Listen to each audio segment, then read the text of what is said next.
ರಸ್ತೆ ಅಪಘಾತದಲ್ಲಿ ಗಾಯಗೊಂಡ ಮಹಿಳೆಯ ನೆರವಿಗೆ ಬಂದ ಕೇಂದ್ರ ಸಚಿವ ಚಿರಾಗ್ ಪಾಸ್ವಾನ್. ಬೆಂಗಾವಲು ಪಡೆ ನಿಲ್ಲಿಸಿ ಆಸ್ಪತ್ರೆಗೆ ರವಾನೆ.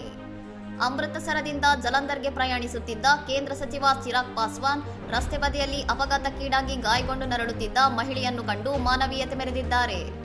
ಕೂಡಲೇ ತಮ್ಮ ಬೆಂಗಾವಲು ಪಡೆಯನ್ನು ನಿಲ್ಲಿಸಲು ಆದೇಶಿಸಿದ ಸಚಿವರು ಗಾಯಗೊಂಡ ಮಹಿಳೆಯನ್ನು ತಮ್ಮ ಅಧಿಕೃತ ವಾಹನವೊಂದರಲ್ಲಿ ತುರ್ತಾಗಿ ಆಸ್ಪತ್ರೆಗೆ ಸಾಗಿಸಲು ಸಿಬ್ಬಂದಿಗೆ ನಿರ್ದೇಶನ ನೀಡಿದ್ದಾರೆ.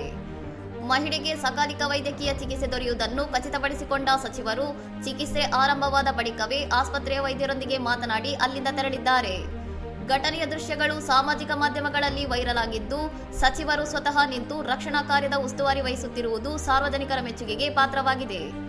ವಿಐಪಿ ಬೆಂಗಾವಲು ಪಡೆಯಲಿದ್ದರೂ ಸಮಯ ಪ್ರಜ್ಞೆ ಮೆರೆದ ಪಾಸ್ವಾನ್ ಅವರ ಈ ನಡೆ ಅಪಘಾತಕ್ಕೀಡಾದವರಿಗೆ ತಕ್ಷಣದ ನೆರವು ನೀಡುವುದರ ಮಹತ್ವವನ್ನು ಸಾರಿ ಹೇಳಿದೆ. ಸದ್ಯ ಮಹಿಳೆಯನ್ನು ಆಸ್ಪತ್ರೆಯಲ್ಲಿ ದಾಖಲಿಸಲಾಗಿದ್ದು, ಅವರಿಗೆ ಸೂಕ್ತ ಚಿಕಿತ್ಸೆ ಮುಂದುವರಿಯುತ್ತಿದೆ ಎಂದು ಸ್ಥಳೀಯ ಮೂಲಗಳು ಮಾಹಿತಿ ನೀಡಿವೆ. ಇನ್ನಷ್ಟು ಸುದ್ದಿಗಳಿಗಾಗಿ ನೋಡ್ತಾ ಇರಿ ಸೌರಂ ಟಿವಿ.